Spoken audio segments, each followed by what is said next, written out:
this is Brandy Venzel, and I am pleased to welcome you to Aftercast, the audio companion to the Afterthoughts blog. For many years now, Afterthoughts has been a sort of intellectual watering hole for all of you classical Charlotte Mason homeschooling mamas out there. I like to call you Afterthinkers. You are thinking people, idea people, who never let a good book go to waste. You keep yourselves intellectually agile by reading books, often old books, and seeking out the best that has been thought and said and mixing it into your everyday lives of laundry and dishes and dinner and long division. Season 3 of Aftercast is sponsored by Charlotte Mason Boot Camp. Want to whip your Charlotte Mason muscles into shape? If so, my intense 6-week Charlotte Mason Boot Camp might be just the ticket. It'll take that philosophical flab and turn it into nothing less than confidence. I offer 3 sessions of Charlotte Mason Boot Camp per year, spring, summer, and fall. In 2019, I'm doing something extra special. I'm offering 2-week intensives, deep dives into some part of Charlotte Mason's philosophy, and it's available only to Charlotte Mason Boot Camp alumni. You know you want in, so to get on the Charlotte Mason Boot Camp interest list, go to afterthoughtsblog.net/cmbootcamp and sign up. Today we continue with our Learning How to Live series. Up until this point, we've mostly talked about things that can be done privately, reading books, magazines, that kind of thing. This time, we take a look at communal activities like meetings and conferences. There's some information here that you won't want to miss. Local group meetings and conferences for continuing education.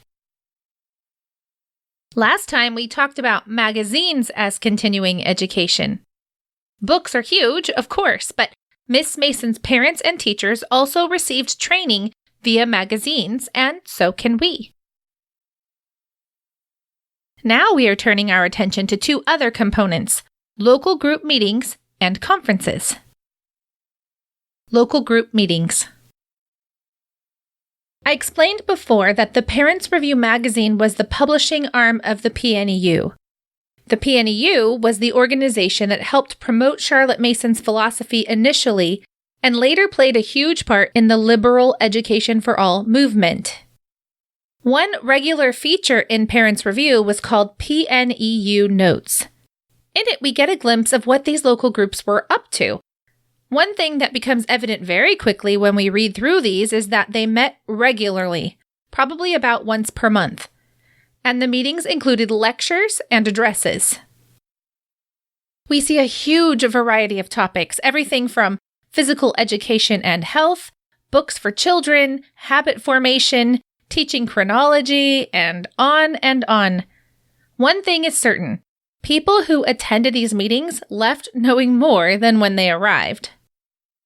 Some of the best articles appearing in Parents Review are actually transcripts of these very lectures. Parents who were teaching their children at home or directing their governesses to give their children a Charlotte Mason education, which they called a PNEU education, were attending these meetings and growing their knowledge base every single month. This was a lifestyle of learning and intellectual fellowship with others. Conferences. Did you know that the PNEU also hosted an annual conference?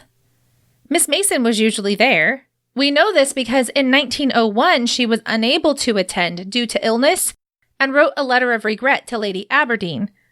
Lord and Lady Aberdeen presided over the conference that year. These conferences apparently lasted a number of days.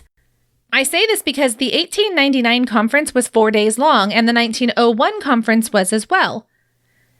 They were quite large, with a reported, in 1897, the very first conference, 150 people attending Miss Mason's afternoon lecture, and 300 to 400 attending the evening conversation.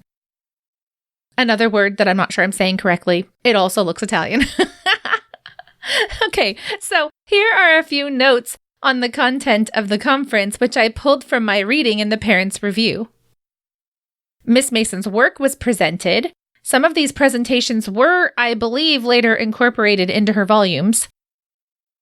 A lecture on hero worship as a factor in education. How I wish I could have been there for that one. Thankfully, the talk was later printed in the Parents' Review. The work of the PNEU itself was defended. There was a discussion on concrete problems. Real questions were asked and their answers were discussed. Examples are how to encourage truth-telling, how to teach children to handle money, how to guide the reading habits of children, and etc. Lessons were given by graduates from the House of Education. This wasn't really explained anywhere, but my guess is that they might have been example lessons. Talks to nurses. This was advice to attendees who were working in the nursery with very young children. There was a garden party. Time was definitely set aside for the social aspect of such a conference. There was a lecture on using a wide curriculum that was later printed in the Parents' Review. There was a lecture on the use of books in teaching history. This one sadly doesn't seem to have been printed.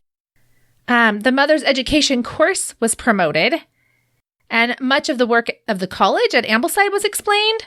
And there was a discussion on implementing that I am, I can, I ought, I will motto.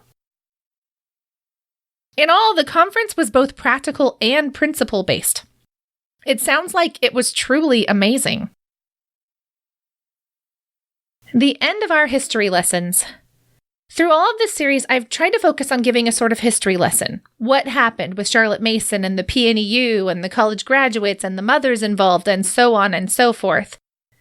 I was trying not to spend much time on my own opinions or observations. From this point on, though, we're going to turn our attention to what I think are the huge possibilities for us in light of all of this information. So that's what we have to look forward to starting next week.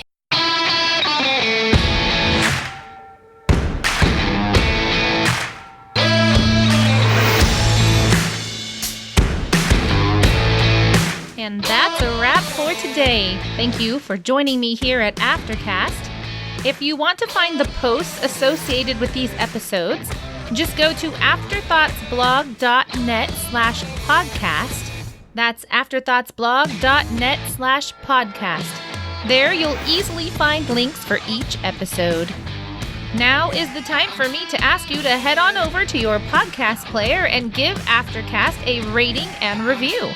While you're at it, you might as well make it 5 stars, don't you think? Leaving ratings and reviews is a way to let others know about the show, so I'd really appreciate it.